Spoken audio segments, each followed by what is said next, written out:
Welcome to Picks with the Professor, a show brought to you by a real statistics professor and today hosted by his cousin. We're changing things up today. What does it feel like for you to be on the show and not be doing an intro? Is this the first show you've ever been on where you haven't done the intro? I have been a guest on shows, but never my own show. This is the first. Yeah, your own show. We're almost to 1,000 episodes, which is also insane. And it felt so weird just sitting here and being like, don't say anything. Like, I just want to talk. Yeah. Don't talk. Yeah. It's just like, wait for me to do all of the heavy lifting here. So I'm not sure if this is because it will make the show flow better or because you just wanted a weight off of your shoulders. Like, hey, I got to deal with doing. Well, and the genesis of this, right, was I thought you did such a great job hosting the college basketball, the Sweet 16 show. And I just kind of was like, let's just try it out, see how it goes. So viewer, if you like this format better, if you think it's more interesting, or if you like us to mix it up, because it could be a little bit of that too, drop a comment, let us know. We're just having fun here. So, same great content, same everything. We actually got 3 picks for you today, so a lot of great things.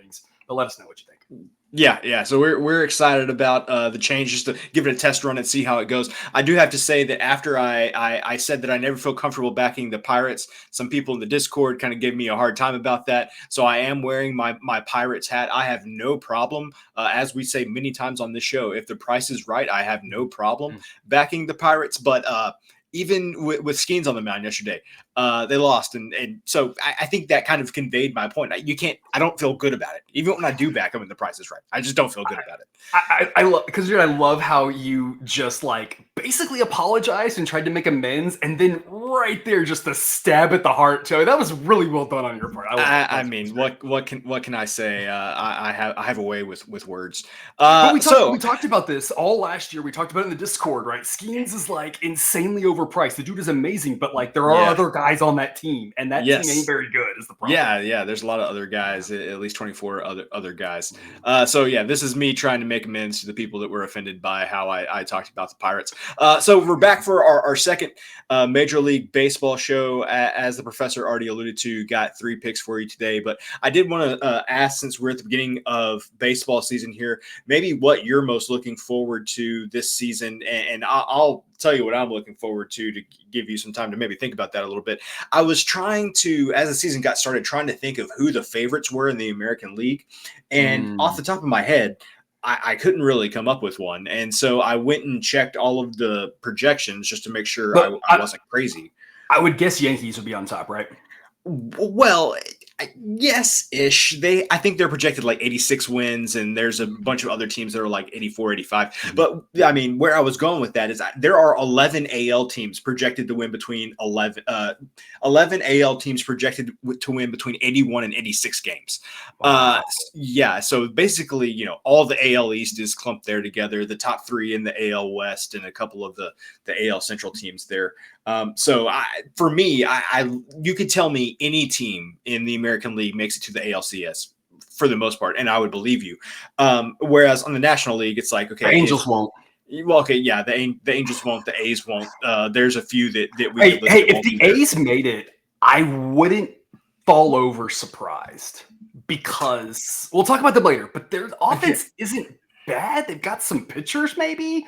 I think they're probably going to end up being terrible in the end, but like, I think they have more promise than the Angels too. Yeah. After the Angels, did they end up getting shut out today? They were getting shut out when I looked. They got one the White Sox run in the 9th inning when it was 8-0. Yeah. Okay. So that's already been mathematically eliminated. Yeah. That's what it feels like. White Sox, another team that's not going to be making the playoffs. I basically any team in the American League, almost, you could tell me I'd believe it. On the other hand, like the National League, it's like, okay, well, if one of the Dodgers or the Braves aren't in the NLCS, like I'm gonna be surprised. Or the Mets.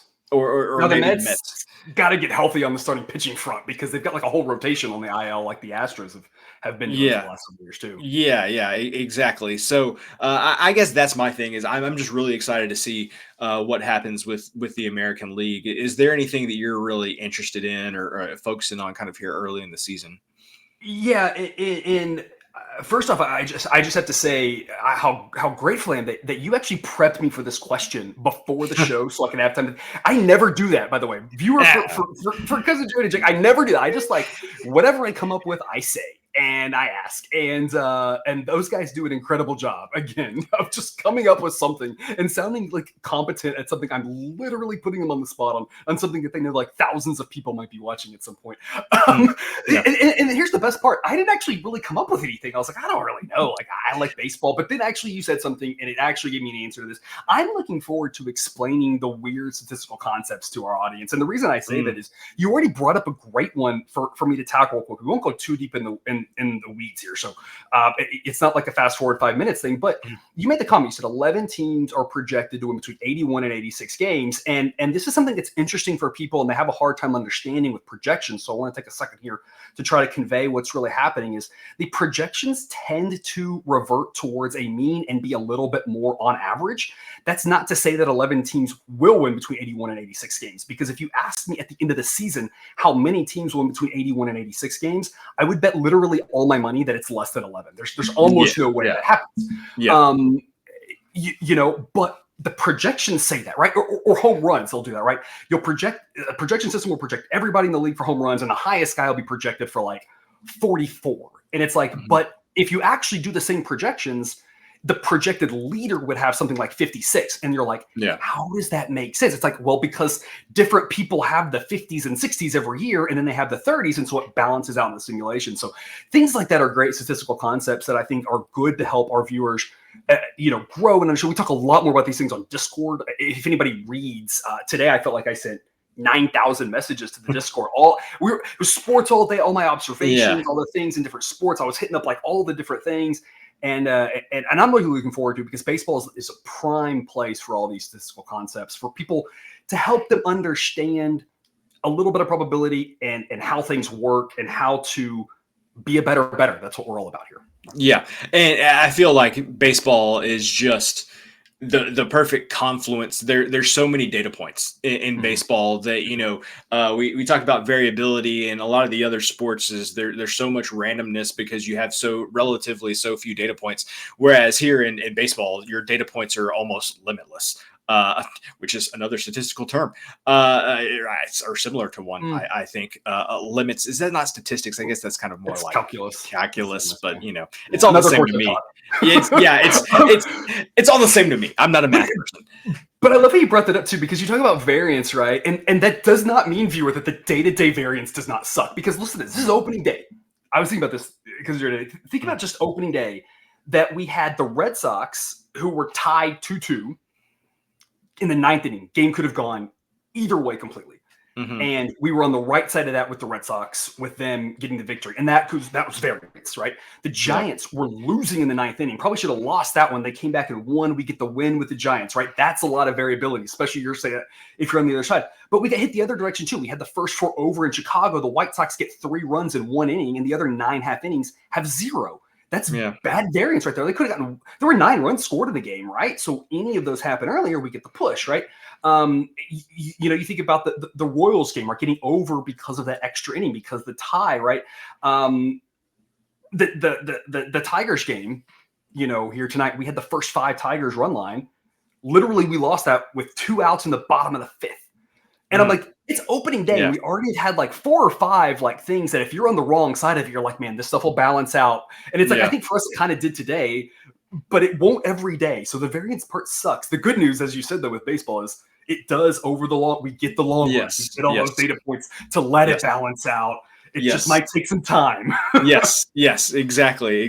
And that's why I feel like I love baseball more than any other sport as far as betting goes. Is like, you just got to stick with it. We have confidence in the numbers, what the statistics say, and so it's really just about sticking with it. So without further ado, we'll start getting into our breakdowns here. Just a couple of reminders. This is a player-based model, so taking into account all the pitchers that are on the IL, what I guess the best optimal starting lineups are. We may not always agree with what the optimal starting lineups are with coaches, but we take that into consideration, bullpen grades, everything else. But even as confident as we are in the numbers, we're still going to lose quite a bit of plays. Even 55% winners will lose 9 out of 20 times. So we are not promising that we're going to give out only winners. But if you do want to be serious about your sports betting, make sure to join us over on Dub Club. Join our honor roll, and you get access to Discord, which has a bunch of good discussion from us and other people over there. Projections, probabilities, detailed summaries, write-outs. If you don't want to listen to us and just want to read a lot of the analysis that we have, that is out there as well. And for the price of only $29.99 a month, use the link in the show description to get you half off for your first month. And that $29.99 will pay for itself. I can guarantee you that. So without further ado, let's get into our game breakdowns here. So the first one that we're going to talk about is the Rockies and Rays. First pitch for this game at 4:10 Eastern. Kyle Freeland for the Rockies, who has seemingly been there for forever, and Ryan Pepio. See, I'm not a host. Is it Pepio? Okay, cool. That sounded good enough there. So in this game, the Rockies offense, I feel like a broken. We talk about how we always sound like broken records on the baseball shows, because the more things change, the more things stay the same. And guess what? The Rockies offense isn't good. When it's away from Coors Field, it's even worse. So Rockies offense, not good. The Rays, a pretty decent offense, got a lot of talent there. Starting pitcher matchup here, a little bit in favor of the Rays. And of course, the bullpen, you can't say that the Rays are great, but man, the Rockies are bad. So this would imply that the Rays are going to win at a 68% clip. We are actually going to go with the Rays in this one, and we are going to say the Rays -1. And so, Professor, real quick, number one, why do we like the Rays here? And what's this Rays -1? How can we end up with a play that gets us the equivalent of laying a run with the Rays? Yeah, I love this. We're starting off with, episode 2, and we are already feeling like a broken record because the number of times we talked about the Rockies offense last year, it feels like it was through the roof. And the number of times we talked about the -1, but it is a great reminder for people. We like to use the -1 in baseball because it is a way to cut into the money line without having to go quite the same full risk as the run line. It's kind of the mix of both worlds. It's kind of the idea of splitting your bet. The way that we do that is we bet, pick a number on the most severe odds. In this case, the most severe, the most severe odds would be the Rays money line. So bet to win a unit, whatever that may be for you, and then risk a unit on the run line to win whatever. And then now you can take that number and then you rescale it however you need to, because you may say, oh my gosh, that's way too much to risk. Totally fine. Mm-hmm. Divide by 2 or 3 or whatever, all those numbers. And you can do that. Some books offer the -1. I've played around with this a little bit. Sometimes the -1s are actually okay prices. Just check the price you can get if you do it yourself. And just see like if it's comparable before you go into that, because we just don't want to be giving up extra cents there. To your question, why we like the Rays, I mean, I think you laid it out really well there, in that the Rockies offense is just terrible. Their bullpen's terrible on the road. We love fading the Rockies on the road. At home, the Rockies are actually kind of profitable to back almost over any given stretch, really. They've overperformed at home. And what does that mean? That means they've underperformed on the road. And so fading them is good. I don't want to go with the Rays -1.5. I don't love going the -1.5s if I can get the -1 at a reasonable price. And the price that we're playing here is -140. I don't love it. And we're going to get a little chalky today, but if you want to go with more risk, you do you. And go with the run line. You're going to be closer to even money. But -140 is still okay enough. If the Rays end up winning by 1, I just shrug my shoulders and move on, and we go eat dinner, because this is our only day game. And I do want to share, that's why we're talking about this, because it's the day game. Otherwise, I would not be talking about this game. But it's the day game, and I was like, people, might be watching that, because I don't know if you know this, but I actually give, the other person usually that they pick the games. And so since this is the first time like I've picked the games on a show like this, I'm like, I feel like I need to justify why I picked this one, and my justification is it's the day game, because otherwise this game might be terrible. Yeah. Well, that's completely fine. Viewer, if you're wanting another perspective on that, generally I'm fine with doing a run line if the total is double digits. So once it gets hot in the summer, you're going to get more of those games where you get totals 9.5, 10, 10.5, something like that. I'm okay with a run line on a favorite in that case. Here with a total that's only projected at 8.3, I'm with the professor here. I'm going to say, and I love that you brought that up run. because we're going to talk about that exact thing in the next game. So it's Okay, there. it's perfect. Where all this is synergistically coming together. Yeah, there we go. So I do want to make make a note here that there is a similar edge on the over on this game. So right now the run total is at 8. We're projecting, sideline projects 8.3, but you're not quite as comfortable with the total in this game. And could you tell us why that might be the case? Right. So everyone knows, or if you don't now, I guess you know the roof having all that damage to the Trop. So the Rays are playing at a single A field down the road. It's an interesting situation. It looks like their runs are pretty relatively average relative to its single A counterparts, like in the Florida State League as well. So right now we're kind of just treating this as a neutral park. I would have thought that the Florida State League would have more runs than it does. That's a little surprising to me. Maybe someone knows that and can comment and can help me learn something as well. I would have thought hot and humid, the ball be flying. Maybe the parks are bigger. Foul dimension, that's the other thing too. Like, Yeah. I haven't looked it up. Like, I don't actually know how much foul ground this park has. That's 20% of the equation right there. But it's going to be a warm one. I mean, it's going to be in the low 80s for this game. And it's March. Imagine what's going to happen when it, picks up into the summer and it's into the 90s and humid, right? So there's just a lot of uncertainty there, and it's the Rockies are just like, their offense is so bad on the road they might not score at all, but their bullpen's so bad they might give up 10. I don't know what's going to happen with the Rockies. Yeah. Up note though, the Rockies are not the worst offense or the worst bullpen. If you want to know that information, you have to join us on Discord. But we have a top play involving one of those really bad things for tomorrow, because we were talking about that in Discord, that how shocking it was. Actually, for both of these, I was talking about how shocking it was that the team that's worse, just how bad they are. So a lot of good information up there on Discord, again, given out today. If you missed it today, go scroll, go skim through it. Yeah. Like I said, lots of good information there. So Rays, we're not quite sure how the stadium situation will affect the totals. We're about to move on to a team where we are confident the stadium situation will affect the totals, but they're not playing at home yet. So we'll have to give the entire discussion. We'll have to punt it to another day. But before we get to that next game, here is just an example of the type of content that you will get if you join us over on Dub Club. For me, one of the most valuable things that I get here is the weather, not only the temperature, but also which direction the wind is at.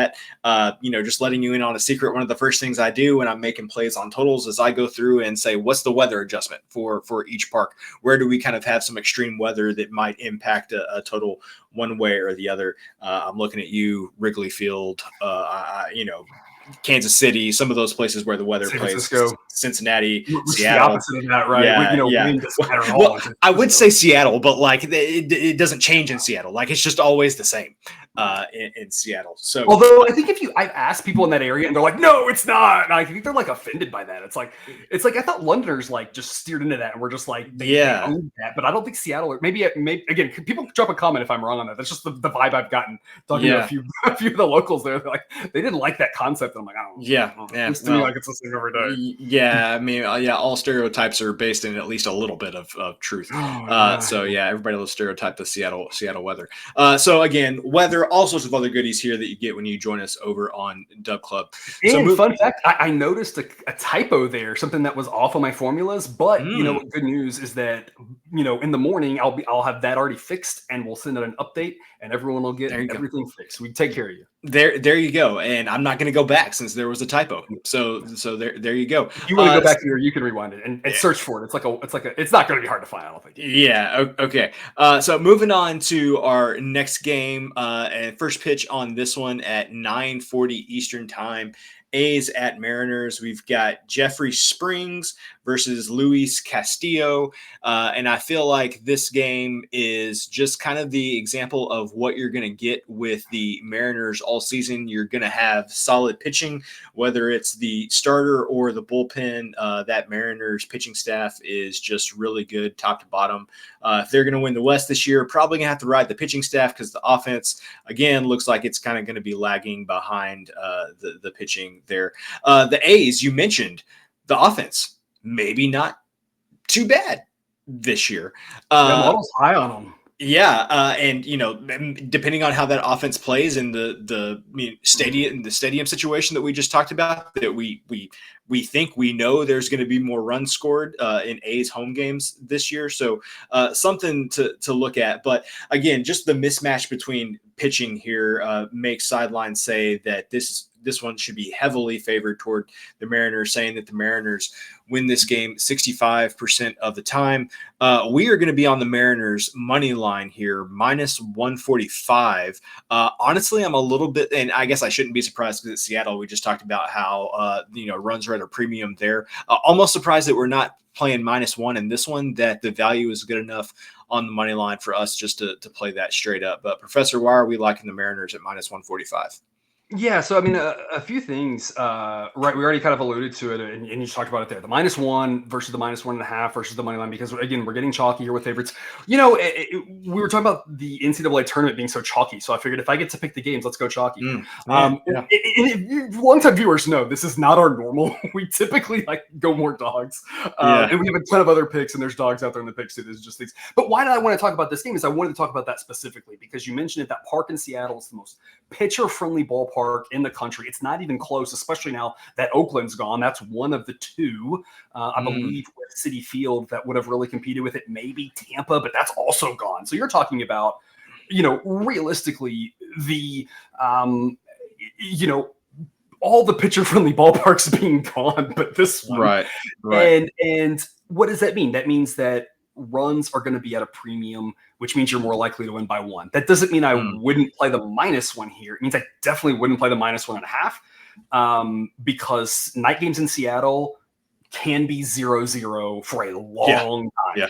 And we're recording this right now. It's the bottom of the 4th in the opening night game, and it's still 0-0. I don't know how long it's going to go 0-0. It could go on forever, in that park. Then the Astros played a playoff game with the Mariners like that. It was like 0-0, like the 18th, wasn't it? It was late. That's all I remember.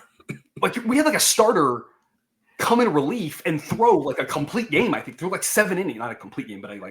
It was a full game. Yeah, it was a full game, in relief. It was crazy. So that's why I want to talk about this. I thought that was interesting. We're going to talk about the Mariners a lot this year. We're probably going to back them a lot. They're still a team that we like, and I think the reason we like them almost kind of boils down to something you said. You talked about the offense lagging behind. If you see on the screen right there, the model has the Mariners the 4th best offense. The model's always been high on this Seattle offense. And I've had some discussions with people in the comments about this because people are always surprised and they say, look at how many runs they score, look at how many home runs they score. And he goes, go back to the park. Because the thing is, those other teams, when they come to that park, they don't score either. But they get to play 150 other games in other parks. Yeah. Whereas the Mariners play 80 of theirs, in the home ballpark. Model really likes this Mariners offense. I'm not really sure they're 4th best. I think we're having some weird things. There's a couple of guys still hurt. It's early on. The projections like this offense, though. And I don't know if it's going to be right. And the projections like the A's offense, too. I think both these offenses are going to be really good. It'll be interesting, though, because with the A's park, they're probably going to have much better offensive numbers than the Mariners. But that doesn't necessarily mean they will be better offensively than the Mariners. And that's what the model is here. The Mariners, even though the A's offense is good, the Mariners offense is just as good. Jeffrey Springs had some solid moments in Tampa Bay. I feel like we backed. Oh yeah. He. I thought his trajectory was way up until the past year or two. Injuries just completely derailed that, and the model's a little skeptical at this point. He might find it, and his rating might really rise. That's a risk we take, of course, in the early season, but we know we've got a bona fide ace in Luis Castillo, a guy who typically goes as deep into ball games as anybody else, which translates to opening series, because opening series, when starters aren't going deep, we talked about the Pirates earlier, right? Skeens and Alcantara, and how many people didn't think about the fact that it's opening day and you weren't going to get more than 10 combined innings out of those guys, meaning you left 8 8 innings, of work for the crappy Yep. relievers, which is when all the runs came, which is why we were on the over. And the total got bet down because those two starting pitchers. But, there's a lot happening out there. Well, Castillo going deeper means he's more likely to even start off going that 6th inning maybe, or something a little bit better. The Mariners bullpen has always been strong. The A's bullpen has been up and down. This version looks a little bit weaker behind Mason Miller. I don't know what the A's are going to do with all their new pitching signings, right? It's going to be very interesting to see how competitive they're going to be. I kind of talked about this earlier. I think they might not be terrible, but they're still going to be really far behind the Mariners, who honestly might be the favorite to win the division at this point. It seems like a 3-headed monster out there up front between who can stay healthy. The Mariners have had incredible health with their starting pitching. They're the only team, it seems like, who's not had that, a rash of these injuries with their studs. And so, they're just such a good team. They're at home here. And anytime the model says a team's going to win about 2 out of 3 times, if I'm laying less than minus 150, I'm just going for it. Again, if you want to be more aggressive, play the -1. Just know that, there are a lot of 1-run games in Seattle, and that's going to create a more likelihood of a push. I'd rather play a little bit deeper of odds and say, I trust the Mariners to get it done. They won't always get it done, but if they get it done 2 out of 3 times, we're going to be profitable. Yeah, basically anytime that I can do a baseball game at -160 or less on the money line, I'm always going to do that. Not even really going to consider doing the -1. So I'm with you there. And we'll play the +160 too. It's like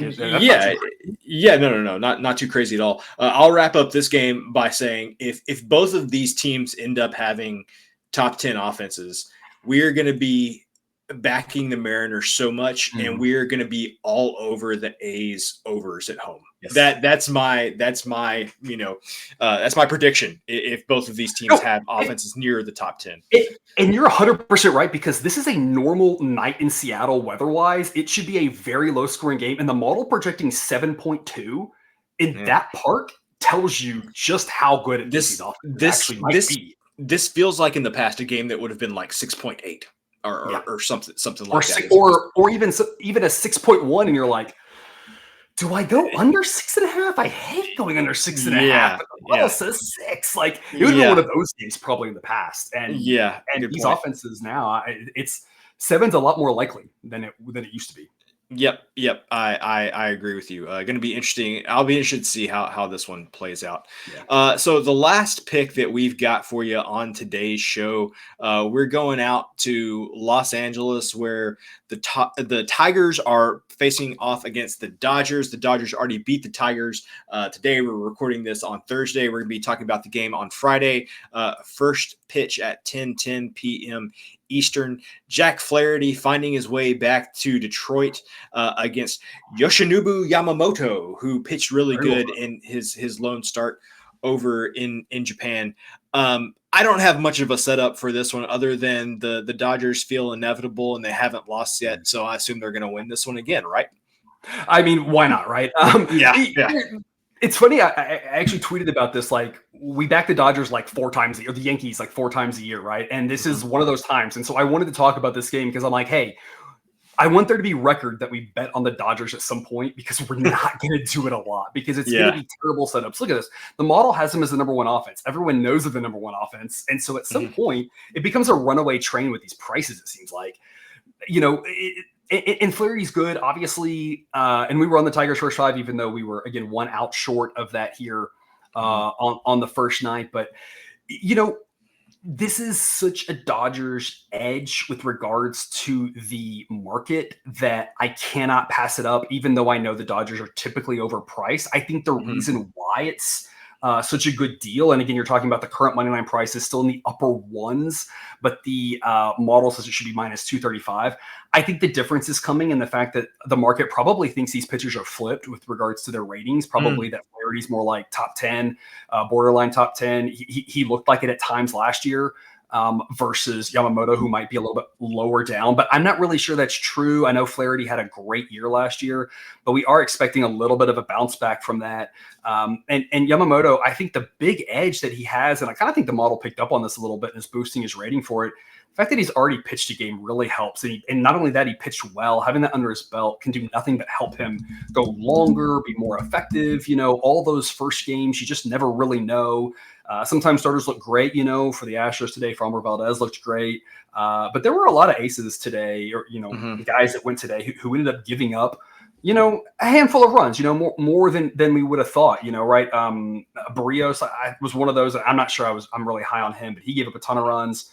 And then Webb gave up way more runs than I would have expected.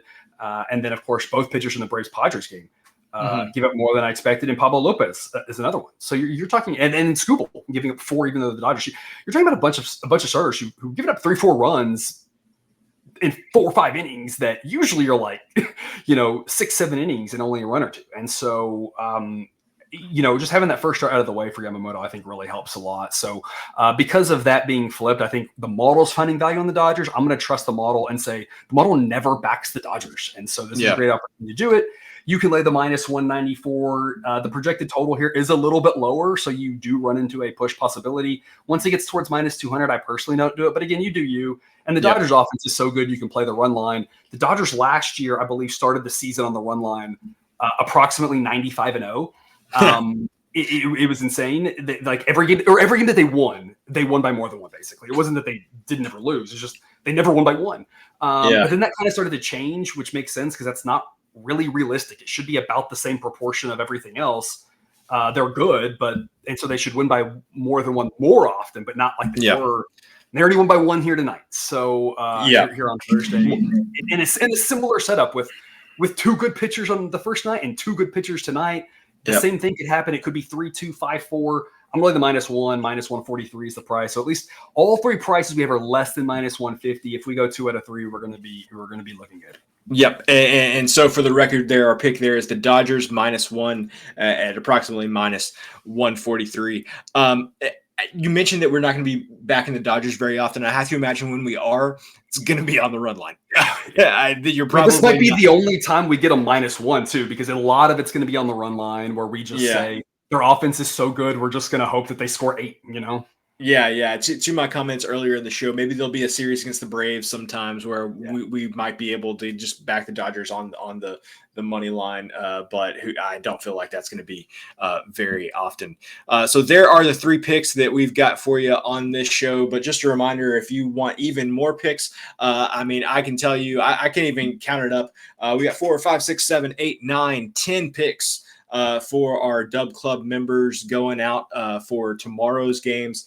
So join us over there. A lot more good baseball content. We got hockey content. We got college basketball content. College football is always lingering out there. If this is your first time, college football is near and dear to my heart. So hope you enjoyed this show. And Professor, I've got to say, is the first show that you haven't hosted. Are there any words that you want to leave your audience with today? Well, mainly I think it's as the person who made the slides and hasn't actually done this yet. I need to tell people that the thing they're seeing on the screen, if you're with us on YouTube, we are working on this. It hasn't happened yet, but so it says now, and it's not now. It will soon be available. You will soon be able to get limited Discord access for free. Everyone will be able to get that, and we will be giving a handful a day of free picks found nowhere else. 1, 2, not many, but extra free picks right there. And then it'll get you easy access to chat with me and join some of our discussions. You want to have access to everything, of course. You want to have access to their handicappers, but it'll still be something good so we can get you in there and check it out and have some fun over there on the limited Discord access. You can also follow me and what we're calling student assistants, graduate assistants. I'm having fun with this. All the other handicappers we've got on the social medias, and we're working on that list of handles. We'll be getting that out there soon to follow us because we're ramping back up here. And as we do that with multiple handicappers, they are already on, some of them posting some of these things on social media, so some free picks and some recaps. We're starting to do more of that, especially as different handicappers seasons come in and out. We'll have some stuff out there kind of everywhere as we ramp up. So just be on the lookout as these changes start to occur. We have a long list of things we're trying to implement here at Picks with the Professor. Well, exciting news, exciting developments. We're really excited about what the baseball season has in store for us. So with that in mind, good luck on all of your picks. And remember, you can eat your betting money, but please don't bet your eating money.